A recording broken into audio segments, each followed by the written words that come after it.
दुर्ग शहर के कसारीडीह क्षेत्र में आयोजित श्रीमद् भागवत कथा यज्ञ का कल समापन पूरे श्रद्धा, भक्ति और वैदिक विधि विधान के साथ हो गया।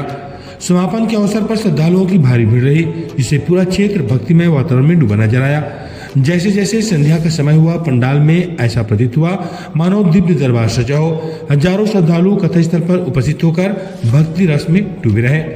7 दिवसीय श्रीमद् भागवत कथा के दौरान विख्यात वैदिक विद्वान, ज्योतिषाचार्य एवं त्रिकालदर्शी कहे जाने वाले कथावाचक पंडित नरेंद्र शास्त्री ने भगवान श्री कृष्ण की लीलाओं, धर्म, भक्ति और मानव जीवन के सत्कर्मों के महत्व पर भावपूर्ण प्रवचन दिए। कथा के दौरान एक विशेष प्रसंग में आचार्य शास्त्री ने पत्रकारों द्वारा लाया गया चावल देखकर उनकी समस्याएं बताई, जिसे उपस्थित श्रद्धालुओं ने दिव्य अनुभूति के रूप में देखा। यह क्षण श्रद्धालुओं के लिए विशेष आकर्षण का केंद्र था।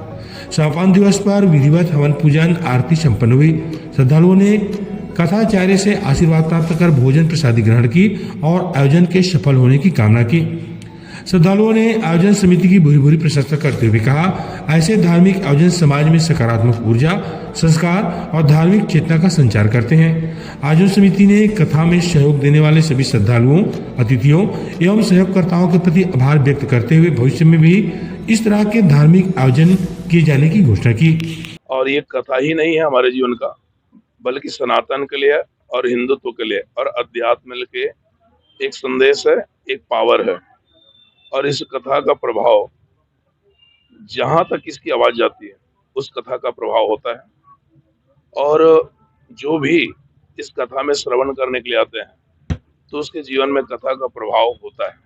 जी, आपके द्वारा कथा की गई है। इस बार कितने लोग आए थे सुनने के लिए? और यहाँ श्रीमद् भागवत की कथा में 300 से 400 लोग यहाँ डेली कथा श्रवण करने के लिए आते थे।